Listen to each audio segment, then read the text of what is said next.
Estamos estudiando la verdad fundamental y hemos llegado a la lección número 33. Y en esta lección hablaremos sobre el gobierno de la Iglesia. Esta es una doctrina importante en la Biblia.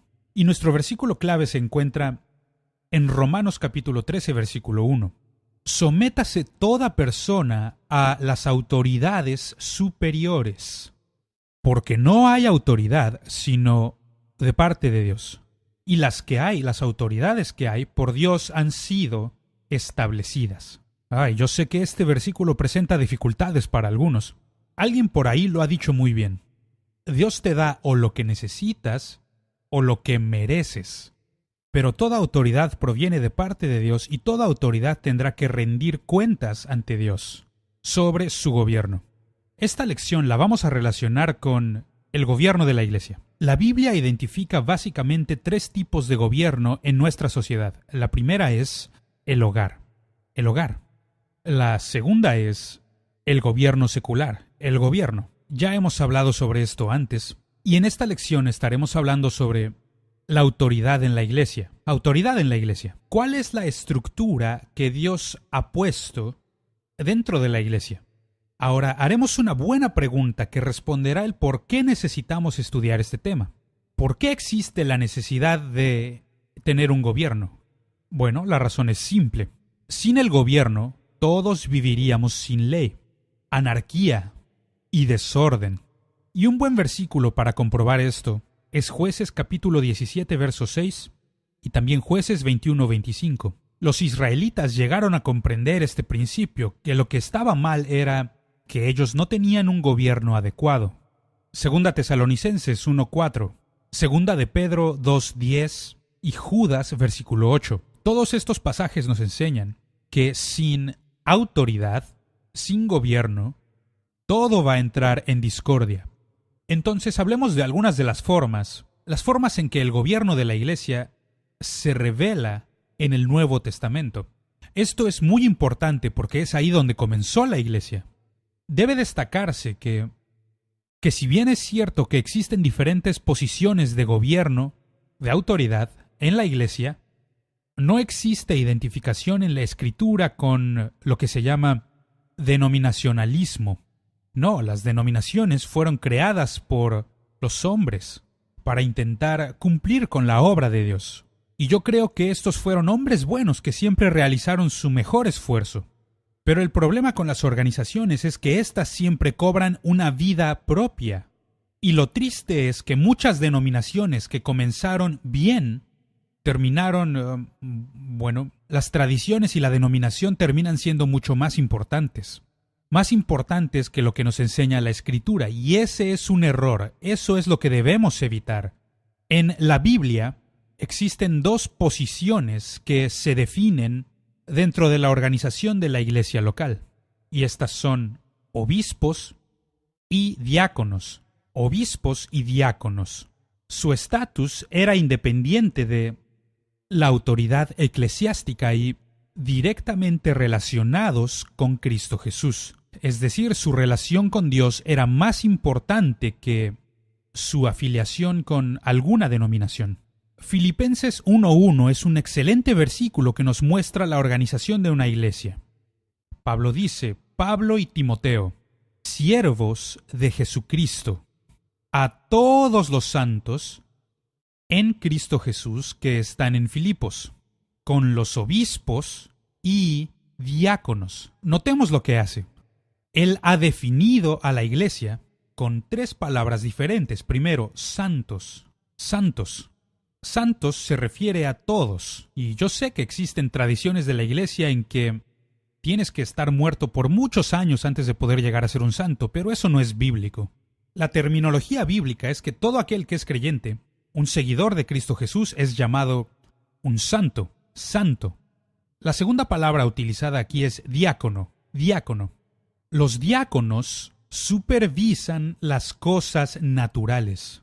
Es decir, ellos cuidan del edificio, se involucran en todos los ministerios que tienen que ver con servir al cuerpo de Cristo, servir a los santos. Y la tercera palabra que él usa es la palabra obispos. Obispos. Esto se refiere a los supervisores de la vida espiritual. Y vamos a hablar sobre estas diferentes áreas: apóstoles, profetas, evangelistas, pastores y maestros. Estos son los obispos, los supervisores espirituales de la iglesia. Ahora, para definirlo, ¿cómo es que la Biblia define la posición de obispo? ¿Cómo la define? Básicamente son 3 palabras que se usan en el Nuevo Testamento y que identifican o muestran la obra de un obispo. Estas palabras todas se refieren a la misma persona.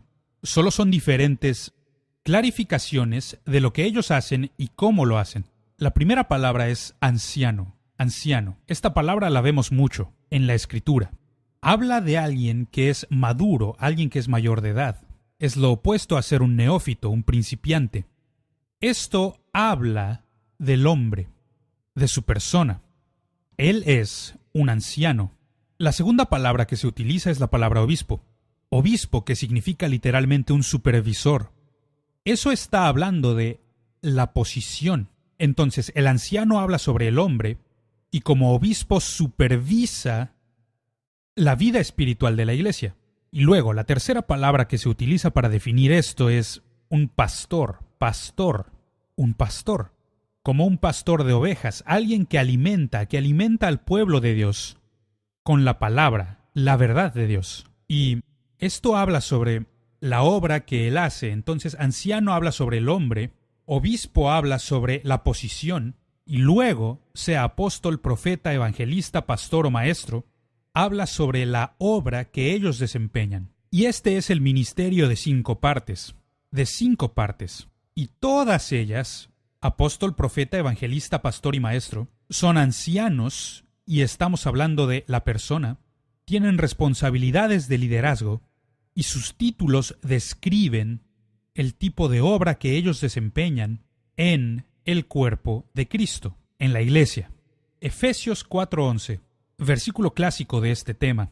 Y él mismo, es decir, Jesucristo, constituyó a unos apóstoles, a otros profetas, a otros evangelistas, a otros pastores y maestros. Entonces hablamos de los mismos individuos y esta es la obra que ellos hacen. Ahora otra pregunta. ¿En dónde se interrelacionan estas escrituras? Es decir, ¿dónde encontramos a la persona y lo que hacen? Lo puedes encontrar en el mismo versículo. 2 buenos versículos. En Hechos capítulo 20, versículo 28 dice: Por tanto, mirad por vosotros y por todo el rebaño. Habla sobre el liderazgo espiritual de la iglesia. En que Espíritu Santo os ha puesto por obispos. Ahí está la palabra. Supervisores, obispos. Están supervisando la vida espiritual para apacentar la iglesia. Y la segunda palabra, apacentar, significa alimentarles. Y sigue diciendo la iglesia del Señor, la cual Él ganó por su propia sangre. Es decir, la iglesia no nos pertenece ni a ti, ni a mí, ni a nadie más. La iglesia solamente le pertenece a Jesús, solo a Jesús. Otro versículo de la Escritura para esto, Primera de Pedro capítulo 5 versos 1 y 2. Y Pedro está hablando sobre sí mismo y dice: Yo soy un anciano. Dice: ruego a los ancianos que están entre vosotros. Apacentad, ahí está la palabra, alimenten. Apacentad la grey de Dios, que está entre vosotros, sirviendo como supervisores. Notémoslo, ambas palabras conectadas, y en este verso nos enseña que debemos alimentar al pueblo de Dios y que también debemos supervisarles. Debemos proveer liderazgo espiritual. Y este es el concepto bíblico. Ahora, solamente la Biblia enseña la pluralidad del liderazgo. ¿La Biblia lo enseña? La respuesta es sí, absolutamente. En relación con las iglesias locales, la palabra anciano siempre es usada en plural, siempre. Y tengo muchas referencias para esto y las veremos rápidamente, pero en Hechos 14:23 dice: y constituyeron ancianos, plural, en cada iglesia, y habiendo orado con ayunos, los encomendaron al Señor, en quien habían creído. Notémoslo, ancianos en cada iglesia. Ancianos en Jerusalén, esto lo encontramos en Hechos capítulo 15. Y de nuevo, ancianos en Jerusalén, en Hechos capítulo 16. Y luego están los ancianos de Éfeso, en Hechos 20. Y aquí estamos hablando de la iglesia local teniendo más de un anciano que está ayudando a proveer la supervisión para la vida espiritual de la iglesia. Una vez más, ancianos de Jerusalén, Hechos capítulo 21. Los ancianos que gobiernan bien, eso está en 1 de Timoteo 5. Y luego, llame a los ancianos de la iglesia. Estas son palabras de Santiago. Santiago capítulo 5, verso 14. Y luego en 1 de Pedro dice, los ancianos, plural, que están entre vosotros. Y el patrón es que para la iglesia local debe haber más de un anciano. En el libro de Tito capítulo 1 dice establecer ancianos en cada ciudad. Y por último, en el libro de Hebreos capítulo 13, obedeced a vuestros, plural, obedeced a vuestros pastores. Habla del liderazgo espiritual en la iglesia. Entonces, cuando hablamos sobre la iglesia local, Dios quiere que exista más de un solo anciano en el liderazgo espiritual. El Espíritu Santo escoge a uno de esos ancianos para que se vuelva el líder entre los ancianos, o lo que llamamos el pastor principal. Algunos le conocen como pastor general, pero eso no importa. Esto solo denota que debe existir liderazgo en la iglesia. Es imposible que todos estos ancianos gobiernen y por tanto debe existir un líder entre los ancianos. Pero en el mismo sentido, es imposible que un solo anciano supla todas las necesidades espirituales de una iglesia fuerte. Y es la razón número uno de por qué muchas iglesias permanecen pequeñas. Es porque solamente tienen a un anciano, solamente un líder espiritual. Y es imposible que una persona pueda cuidar de más de 100, 150 personas. Cuando pasas de esa marca, se requerirá de múltiples ancianos para poder proveer el liderazgo. Entonces, en la pluralidad, todavía debe existir un líder. Necesitas tener un anciano líder o un pastor general para guiar a los ancianos. Pero si lo que quieres es una iglesia fuerte, no serás capaz de hacerlo tú solo. Necesitas ayuda. Y es por esto que hablamos de la pluralidad de los ancianos. Ahora hablemos sobre algunos de los requisitos para ser anciano. Existen muchos de ellos enlistados en la Escritura y muchos que podemos ver. En 1 de Timoteo 3, versículos 1 al 7, podemos ver una excelente exhortación que se nos da. Provee requisitos morales, domésticos y espirituales que se requieren de un anciano en la iglesia. Hay muchos de ellos. Vamos a ver cada uno y espero no hacerlo tan apresuradamente. Pero analicemos estos requisitos. Debe ser irreprensible. No significa que sea perfecto. Simplemente significa que sean personas buenas, que están viviendo una vida cristiana de calidad, que no tienen cola que les pisen. Cuando cometen un error se disculpan. Cuando hacen algo mal piden perdón. Son irreprensibles. Marido de una sola mujer. Y cuando nos ponemos a estudiar este punto en la historia bíblica, a lo que se refiere aquí es a que solo tengan una mujer. Es decir, no existe ningún rastro de poligamia. Maridos de una sola mujer. Son sobrios en todas las cosas. Y esto demuestra madurez por parte suya. Son lo que llamamos de mente sobria. Son de mente sobria y esto simplemente significa que son capaces de tomar buenas decisiones. Tienen sabiduría, tienen un buen criterio y también son prudentes. Y esto es importante. Si vas a ser anciano de la iglesia, necesitarás tener un buen comportamiento. Y es una de las cosas que descalifica a algunos. Son hospedadores, es decir, son extrovertidos, aman a la gente, le dan la bienvenida a las personas a su hogar. Estas son las personas que pueden llegar a ser buenos ancianos. También son aptos para enseñar. Y este es un requisito que no está listado para los diáconos, y eso lo veremos más adelante. Existen muchas similitudes en sus requisitos, pero este es un requisito para los ancianos y no para los diáconos. necesitas ser capaz de enseñar las Escrituras, enseñar a otros cómo vivir la vida cristiana. De otra manera, no estarás cumpliendo con los requisitos para ser anciano. El versículo 3 dice, no dado al vino. Es decir, el alcohol no tiene ningún control sobre sus vidas. Ningún control. No se les podrá acusar de ser unos borrachos. No, porque ellos no son dados al vino. No son pendencieros. Hay algunas personas que no han aprendido a controlar su temperamento. Personas que no han aprendido a controlar sus pasiones. Ellos se enojan con mucha facilidad y explotan en ira. No, eso te descalifica para ser un anciano. No son codiciosos. Y esta es muy importante. No han permitido que las cosas de este mundo se conviertan en un ídolo en sus vidas. No son amantes de los bienes, sino que son amantes de Dios y de la gente. También son amables. Amables. Esto es algo por lo que yo he orado para mi propia vida. Lo he hecho por tantos años que Dios me vuelva un caballero, porque hay muchas personas que no lo son. También son apacibles. Y esta es muy importante. Hay personas que siempre están buscando una buena discusión. Y eso te descalifica para ser un anciano. Tampoco son avaros. No son avaros. Que vean cosas que los demás tienen y conviertan estas cosas en un ídolo en sus vidas. Ellos lo quieren para sí mismos. Y el versículo 4 dice que gobierne bien su casa. Desde luego que habla de su propio hogar. Porque lo cierto es que si aquellos que te conocen mejor no te respetan, algo está mal. Eso te descalifica en tu liderazgo espiritual.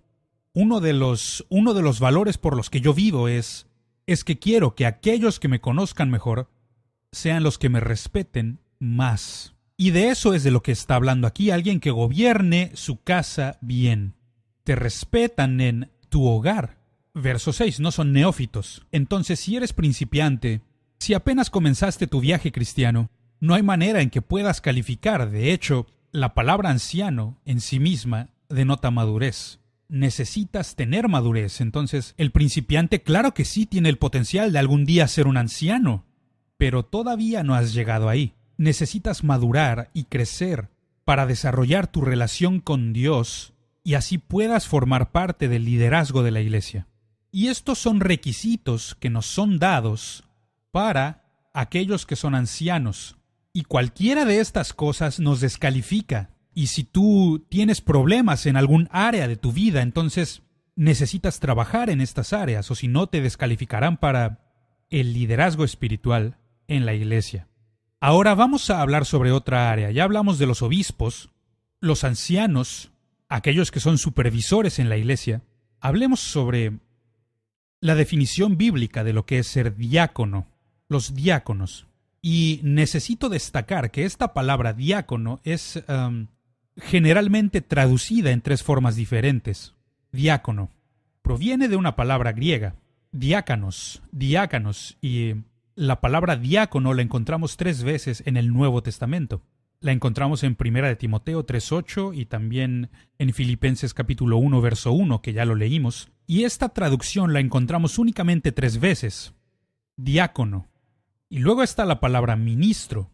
Y esta es una palabra común en la que se traduce la palabra diácanos, la misma palabra griega. La palabra es idéntica y se usa 20 veces en la Escritura.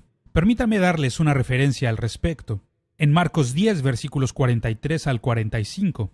Pero hay 20 ocasiones en el Nuevo Testamento donde encontramos que esta palabra griega, diácanos, se traduce como ministro o uno que está sirviendo a las personas. Y esta es la tercera palabra en que diácanos se puede traducir. Servir, un siervo. Se usa 7 veces en que se traduce como siervo en nuestra Biblia actual. Y te daré referencias para una de ellas. Marcos capítulo 9, 35. Y estas son las palabras que definen a esta persona. Son aquel que ministra y aquel que sirve, el diácono. Ahora, debería mencionarlo ahora, haremos referencia en una lección posterior, pero ahora me gustaría mencionar algo. Es posible que las mujeres sean diáconos en la iglesia. La Biblia es clara al respecto. Habla sobre esto en Romanos capítulo 16, versículo 1, donde dice que Febe es una diaconisa, y la palabra que se utiliza ahí es diácanos. Ella era una diaconisa en la iglesia. Entonces, en relación a la iglesia, los ancianos y los diáconos se dedican al gobierno y al servicio del pueblo de Dios. Los ancianos proveen básicamente supervisión espiritual, mientras que los diáconos se encargan de todas las diferentes necesidades naturales que encontramos en la iglesia, y existen varias de ellas. Ahora, estas dos posiciones son extremadamente importantes, de mucha importancia, y sin ellos, la iglesia nunca va a funcionar como debería funcionar. No podrá llegar a ser lo que Dios quiere que sea sin estas posiciones. Entonces tenemos en la estructura de la iglesia obispos y diáconos. Y veamos algunos de los requisitos que encontramos en la Escritura para los diáconos. Y volvamos al libro de Primera de Timoteo, capítulo 3, y veamos los versículos 8 al 13. En los primeros versículos habló sobre los requerimientos para los ancianos, y en estos versículos está hablando sobre los requerimientos para los diáconos, y da los requisitos morales, domésticos y espirituales que todo diácono debe cumplir en la iglesia. Y de nuevo, encontramos muchos de ellos. El primero es ser honestos, que muestren respeto, que tengan una actitud correcta para con la autoridad. Y uno de los problemas que yo he visto en la cultura de la iglesia moderna es que muchas veces los diáconos quieren gobernar la iglesia. Dios nunca te puso en esa posición. Dios te puso en una posición para asistir y servir. Entonces deben ser honorables y mostrar respeto a la autoridad espiritual. También dice que deben ser sin doblez. Y esto me parece interesante porque los diáconos están tan involucrados en servir al pueblo que si no se tiene cuidado comenzará a escucharse y también a formar parte de chismes. Sin doblez. Comienzas diciéndole a una persona y esta persona le dice a otra persona. Una de las cosas con las que debes tener cuidado en el liderazgo espiritual es que a medida que estás expuesto a información confidencial, no la esparzas por toda la iglesia. Hay algunas cosas que debes guardar solo para ti, que no sean dados a mucho vino.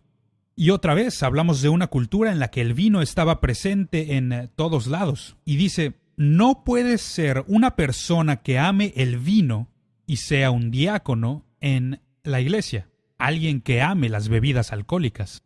Y otra vez, no son codiciosos. Y esto es algo muy similar a lo que ya vimos.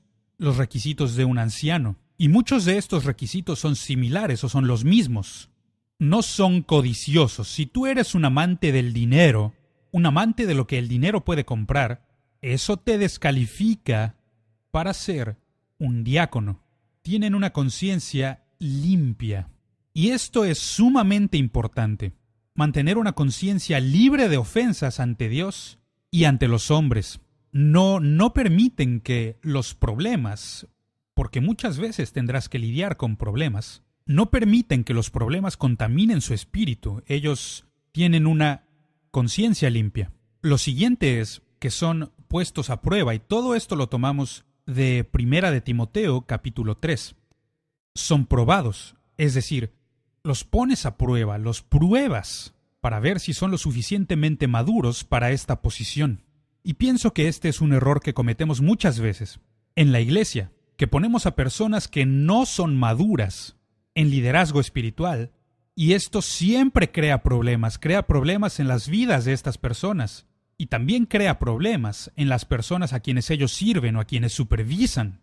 Y de nuevo, deben ser irreprensibles. Este requisito lo vimos con los ancianos, y no es que sean perfectos, sino que significa que estas son buenas personas, que ellos no tienen cola que les pisen. Ellos viven de buena manera, tienen un buen testimonio, y tienen esposas que son honestas. Y este es un requisito muy importante, porque muchas veces he visto personas que por sí mismas sí califican, pero su cónyuge los descalifica. Y esto nos lleva otra vez a gobernar bien nuestra propia casa. porque si tu propia mujer no te respeta, tienes un problema. Puede que el problema sea suyo, no tuyo, pero este es un problema. Entonces, si van a ser diáconos, necesitarán esposas que sean honestas. Necesitan esposas que no sean calumniadoras. Es decir, no van por ahí contando diferentes historias en la iglesia.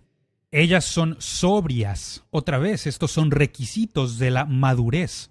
Y también dice que ellas son fieles en todo.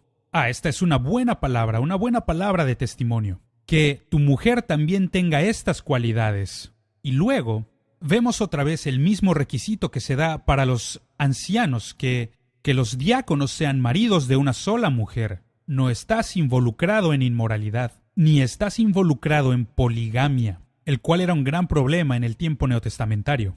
Y por último, gobiernan bien su casa. Estos son requisitos para ser un diácono. Y sin estas cualidades, la iglesia va a sufrir si es que tú eres asignado a esta posición.